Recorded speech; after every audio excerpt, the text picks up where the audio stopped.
So let's say you have got a jug of milk in your refrigerator and you know it's been in there a while, but you're not quite sure how long it's been in there. So there was an expiration date on the milk, but maybe it got rubbed off, or maybe you can't find it. So naturally what you decide to do is take the cap off and take a little sniff. And there's really nothing that can prepare you for the smell of rotten milk. But if you're like me, then you just decide to chug it anyway and see what happens.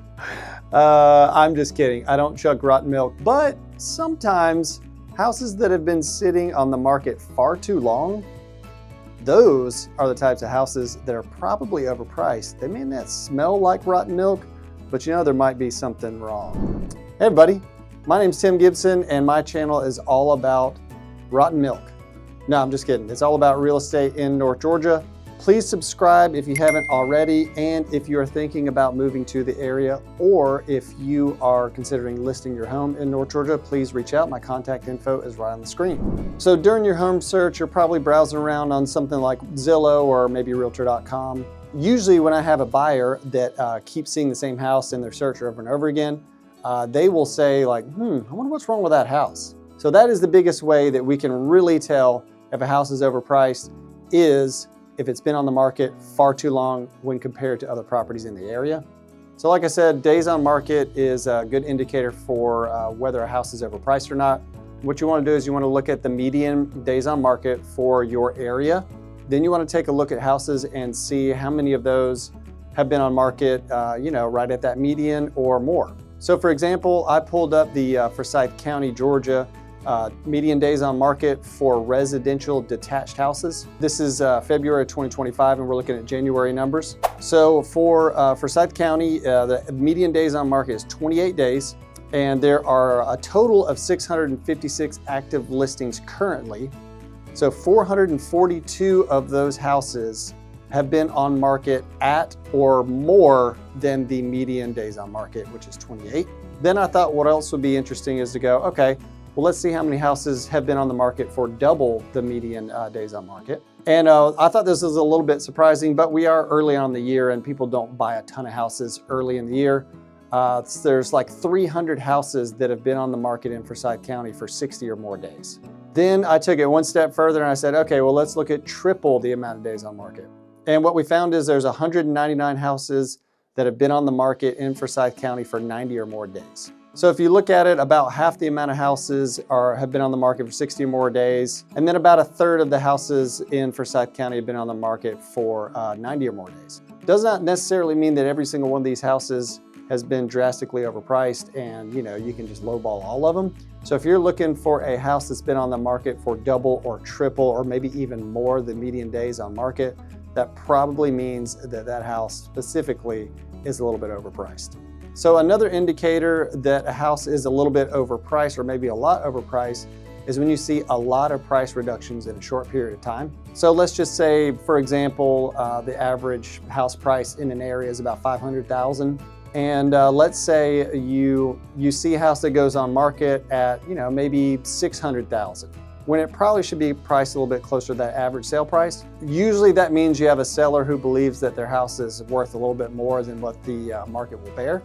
So sometimes sellers will say things like, well, we can't really go any higher if we list it too low. So then what happens is you got someone that's priced, for this example, $100,000 too high. Then you see a price reduction, a very small one, like maybe, $1,000 here.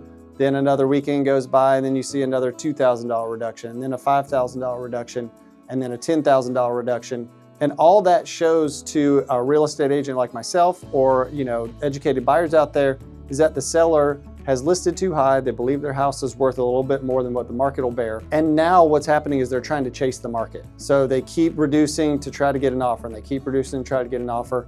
Maybe they're not getting a lot of showings, they're getting no offers. So you just kind of see that downward trend of that house just keeps on creeping down. And then once they actually reach sort of what the market will bear for their house, then they start to get offers and you see that house go under contract. So keep an eye out for a lot of price reductions. That means that a house is probably overpriced. So this last point actually just kind of goes hand in hand with the previous point I just made, is that when you are looking for houses and you're browsing for houses in an area and you see, let's say, houses that are in the same neighborhood and they're all pretty comparable in terms of features and square footage and bedrooms and bathrooms and things like that. And they're all within, you know, some sort of given price range. Call it 500 to 550,000. And then you see another house that pops up in the neighborhood, and from the photos, it looks pretty similar to the other houses that you've seen that have either sold or are actively on the market. And let's say that house is priced at 600 or 625 or something like that. Instantly, as a buyer, you go, what's the deal with this house? Why is this house so expensive? So pretty quickly you can pick up on like,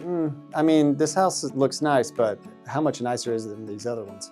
And really, if you're a seller and you are thinking about using this strategy, maybe pricing your house a little bit higher and then seeing where the market will bear and just keep dropping your price, keep in mind that one of the main factors driving a buyer's decision is substitution. So when we talk about substitution, all we're saying is that buyers are thinking about what else can I get for my money?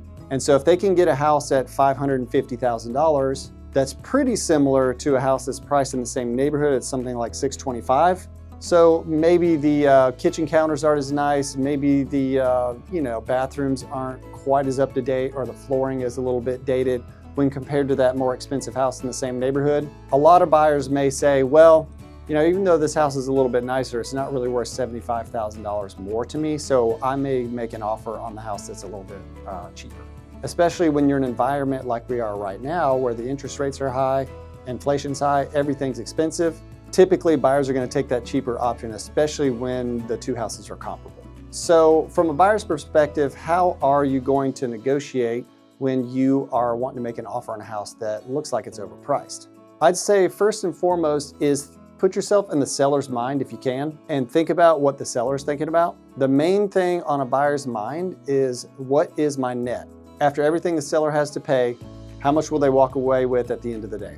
So if you kind of go from that mindset, then you can start to structure your offer. Now let's say you want to stay within a certain monthly payment.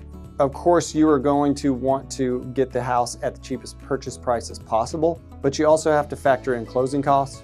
And if you're in a buyer's market, sellers are typically willing to negotiate at least a little more, and they may kick in or contribute a little bit to your closing costs. So when you're writing your offer on a house that has been on the market for a while and it's overpriced, or maybe it's had a lot of price reductions, I would think about two different ways. If you were to reduce the purchase price by, let's call it $10,000 on a $500,000 house, or maybe even $20,000, that may reduce your payment, let's call it, I don't know, a couple $100. So for the life of the loan, you're getting a couple $100 off your mortgage payment if you can get that house a little bit lower purchase price. The other thing to think about is cash out of pocket. Like I mentioned, closing costs. So if your closing costs are somewhere around, I don't know, like $15,000 to $18,000, something like that, if you can get the seller to cover the majority of those costs, then obviously it's less cash you got to bring to the table. And you can use that money a variety of different ways. Obviously, you talk to your mortgage lender about all of the numbers and structure the offer in a way that makes sense for you. But you have that seller that's willing to contribute to some of your closing costs, then there may be a way for you to buy down your rate. And a 2-1 buy down basically works so you take a cash lump sum payment and you can reduce your interest rate by usually 2 points in the first year, and then it goes up to 1 point in the second year. And then by that third year, you are paying the full interest rate on your mortgage. So for example, if your interest rate is 7%, with a 2-1 buy down, your first year will be 5%, second year will be 6%, and then by the third year, you'll be paying that 7% interest. Definitely gives you some relief in the short term. Some people choose to use this strategy as a way to give themselves some short-term relief, and hoping that the interest rates fall a little bit within that 2-year time frame, so they can refi into a lower rate permanent.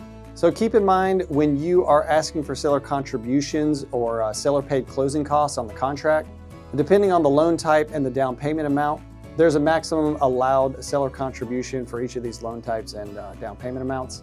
Instead of going through them and exhausting you with all the numbers here, I'm just going to attach a cheat sheet below, just as a tool for you to use whenever you're looking for a home in North Georgia. Yeah, so as I mentioned before, sometimes sellers believe their homes are worth a little bit more than what the market will bear. And sometimes if a house has been sitting on the market for a very long time, you may have a little bit more leverage in your negotiations. Every transaction is different, and sometimes sellers are willing to negotiate and sometimes they're not. You'll find that out pretty quickly. But hopefully this information helps you and guides you in the process as you search for your new home in North Georgia, or if you're a seller, and you're thinking about selling your house. All right, so tell me what you thought about this video. Tell me what you thought about, some of the reasons why sellers' houses sit on the market a little bit too long. Yeah, leave me some comments below. Have you ever tasted rotten milk? What did that taste like? I can tell you right now, it wasn't very good. As always, my number's on the screen below. Please reach out if you're thinking about moving to North Georgia or if you're considering listing your home in the area. See you on the next video.